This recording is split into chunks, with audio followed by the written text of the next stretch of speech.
Dejadme deciros una cosa, creo que todos o una gran parte de la comunidad de Shumatsu no Valkyrie no ha entendido una el spin-off de Jack el Destripador. Es más, me atrevería a decir que este primer capítulo es uno de los mejores de toda la saga, y el conseguir esto era extremadamente complicado. Si nos paramos a pensar, este proyecto era totalmente diferente al spin-off de Lu Bu. El primer luchador por parte de la humanidad no abre la boca en todo su combate, así que darle una historia aparte para profundizar más en su personaje y mejorarlo era muy pero que muy fácil. Pero el caso de Jack era todo lo contrario. Este personaje es el más querido de todo el Ragnarok, y el crear una historia aparte en la que él sea el principal protagonista es súper arriesgado, porque hay muchísimas posibilidades de que los fans acaben decepcionándose y es muy difícil hacerlo todavía mejor que como lo hicieron. Y para mí, aunque fuese tan complicado, lo han hecho de puta madre. El capítulo comienza con una de las frases más importantes de toda esta historia. Brunhild le dice a nuestro Jack, le voy a seguir llamando así por ahora, que puede darle la oportunidad de asesinar a un dios, y este, sin pensárselo dos veces, le dice que está deseando ver a qué color cambia un ser supremo al ser asesinado. Propio de Jack, no me sorprende nada por ahora. Para asegurarse, la Valkyria le advierte de las implicaciones que tendría su derrota. Como sabemos, que pierdan el Ragnarok significaría la completa aniquilación de la raza humana, así que tiene que estar muy seguro de darlo todo en su combate. Y Jack, pensativo, visualizando en su taza de té el escenario que se montaría para la pelea, nos cita una frase de Shakespeare: los cobardes mueren muchas veces antes de su muerte, los valientes prueban la muerte solo una vez. Llamadme raro, pero me parece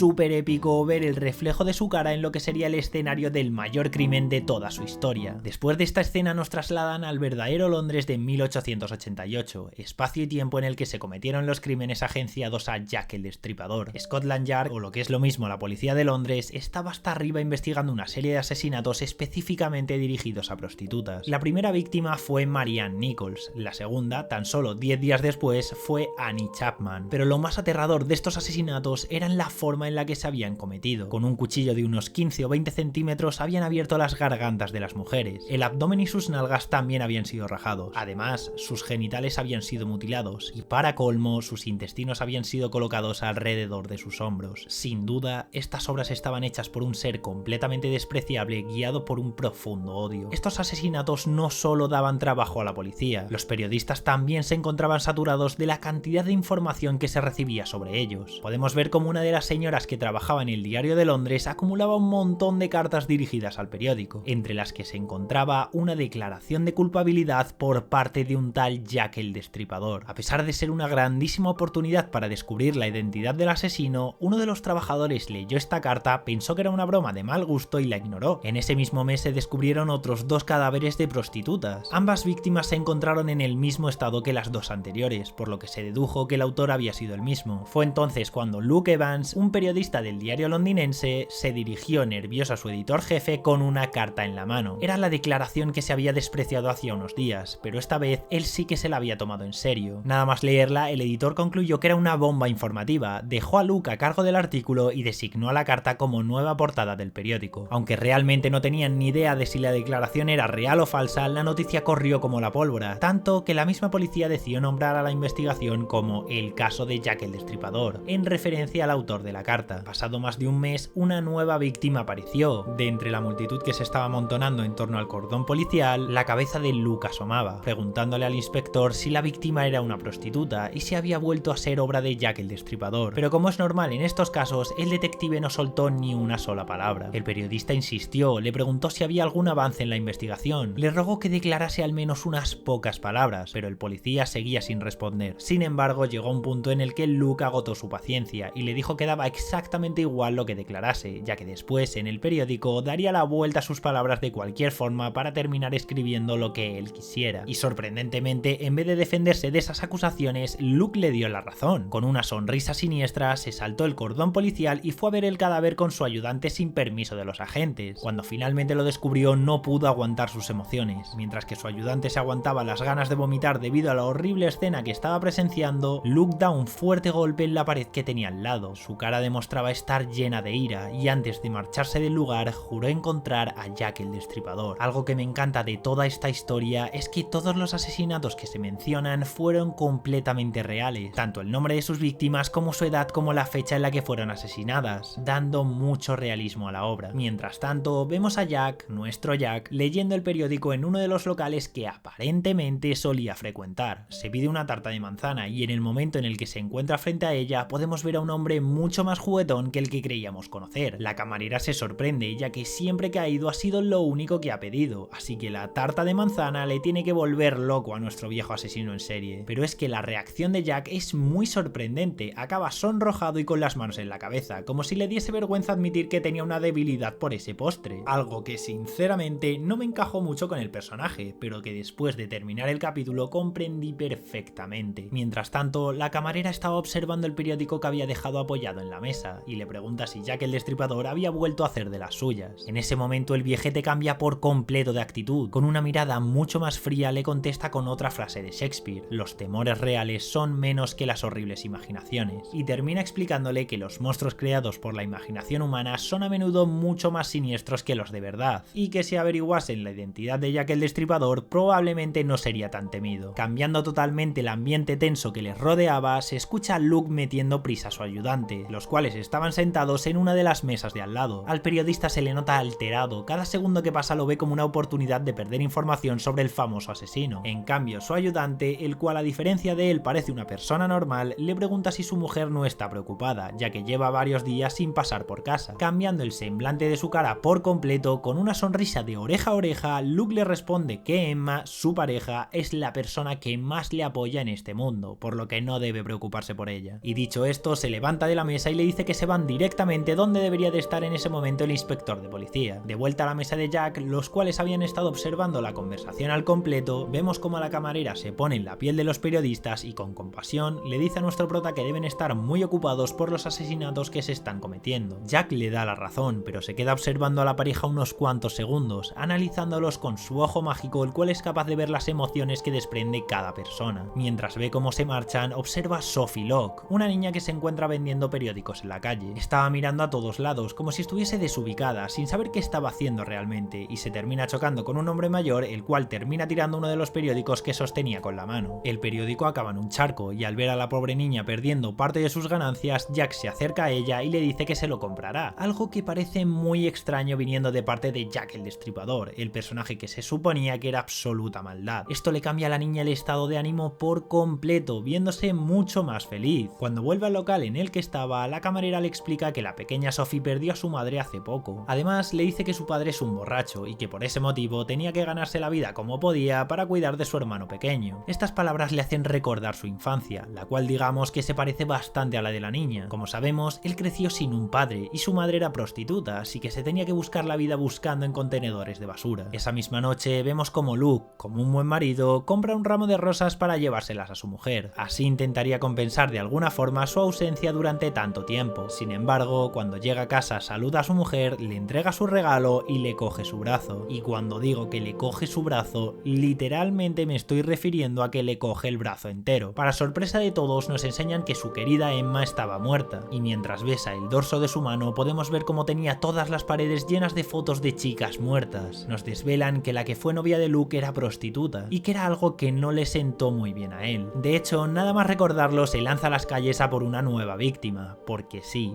Luke es en realidad Jack el Destripador. Esta revelación es impresionante. No solo es que el personaje que habíamos visto hasta ahora no era el verdadero Jack el Destripador, es que este periodista había conseguido engañar absolutamente todo su entorno. Más tarde vemos como la pequeña Sophie, desesperada por no ganar lo suficiente como para mantener a su hermano, quiere ejercer la prostitución para ganar algo más de dinero. En el momento en el que las demás prostitutas la ven, se sorprenden de que alguien tan joven quiera exponerse de esa forma, pero entienden perfectamente la situación por la que estaba pasando. En unos instantes, dos desconocido solicita los servicios de las dos mujeres y llegan a un acuerdo, haciendo que Sophie se encontrara completamente desubicada. Si parecía no saber lo que estaba haciendo vendiendo periódicos, imaginad cómo debería de estar esperando a un posible cliente. De hecho, me encanta cómo reflejan su nerviosismo por no saber lo que le espera, pero lo más aterrador de la situación es que todo el temor que pudiese tener la chica iba a ser poco, porque resulta que quien solicita sus servicios es el apuesto Luke Evans, es decir, el verdadero Jack el Destripador. Al entrar en su casa podemos ver cómo Sophie tiene la mirada perdida, demostrando que no le gusta en absoluto la situación que está viviendo, pero solo por mejorar la vida de su hermano sería capaz de hacer cualquier cosa y eso le da fuerzas para seguir adelante. Sin embargo, a medida que la puerta se va cerrando, la habitación se va oscureciendo. No se enciende ninguna luz y eso a la pequeña le asusta. Al voltear la cabeza puede ver a su cliente nervioso, rascándose todo el cuerpo como si de una reacción alérgica se tratara. Y obviamente, como buena persona que es, Sophie se preocupa por él. Sin embargo, en un abrir y cerrar de ojos, Luke aparece detrás de la chica, con un plano increíble que nos recuerda a nuestro Jack antes de hacer boluna a la fuerza con su futura Valkyria. Tapando su boca con un pañuelo empapado con una sustancia no muy sana, intenta atraparla. Sin embargo, la pequeña Sophie logra zafarse de él y salir corriendo, pero ya había sido demasiado tarde. Tan solo logra dar algunos pasos y todo su mundo se pone patas arriba. La droga que había inhalado empezaba a hacer efecto y pasados unos segundos terminó desmayándose. Haciendo un cameo de nuestro amigo Belcebú, Luke tumba a su invitada en una camilla y se prepara para cometer otro de sus crímenes. En este momento nos damos cuenta de lo terrible que era la mente enferma de este personaje. El verdadero motivo por el que asesinaba a todas estas chicas era para hacer ver al mundo lo sucias que eran las prostitutas por dentro, como si fuesen una especie distinta a los humanos y estuviese librando a su raza de que se propagara esa enfermedad. En su cabeza era prácticamente una especie de héroe. Lo que no sabía este tipo es que justo antes de empezar su operación, un desconocido que se encontraba sentado en una silla bebiendo té como si fuese su